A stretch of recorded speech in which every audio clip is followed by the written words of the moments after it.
Hello viewers, இது திரைச்சாரல். இன்னைக்கு நம்ம இந்த வீடியோவில் எதை பற்றி பார்க்க போகிறோம் சொன்னால், மணிவண்ணன் இயக்கிய 24 தோல்வி படங்கள் அப்படிங்கிற விவரத்தை இப்போ நம்ம இந்த வீடியோவில் பார்க்க போகிறோம்.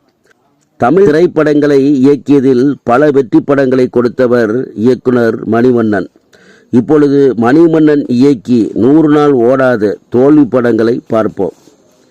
1982 ஜோதி, 1983 வீட்டில் ராமன் வெளியில கிருஷ்ணன், 1984 குவா குவா வாத்துக்கள், அம்பிகை நேரில் வந்தால், 24 மணி நேரம், ஜனவரி 1, 1985 அன்பின் முகவரி, 1986 இனி ஒரு சுதந்திரம், 1987 கல்யாண கச்சேரி புயல் பாடும் பாட்டு, 1988 உள்ளத்தில் நல்ல உள்ளம் கணம் கோட்டார் அவர்களே, 1989 மனிதன் மாறிவிட்டான், 1990 வாழ்க்கை சக்கரம் சந்தன காற்று புது மனிதன், 1992 தெற்கு தெரு மச்சான் கவர்மெண்ட் மாப்பிள்ளை, 1993 மூன்றாவது கண்,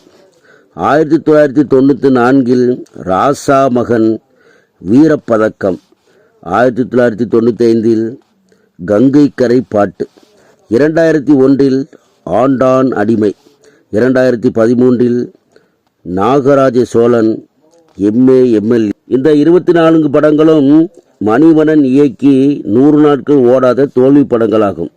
இவற்றில் உள்ளத்தில் நல்ல உள்ளம், வாழ்க்கை சக்கரம், சந்தன காற்று, புது மனிதன், தெற்கு தெரு மச்சான், ராசா மகன் போன்ற படங்கள் 50 நாட்களை கடந்து நன்றாகவே ஓடிய படங்களாகும். சரி வியூவர்ஸ், இந்த கண்டனத்துடன் முடிகிறது. அடுத்த ஒரு நல்ல கண்டனம் சந்திக்கிறேன். நன்றி.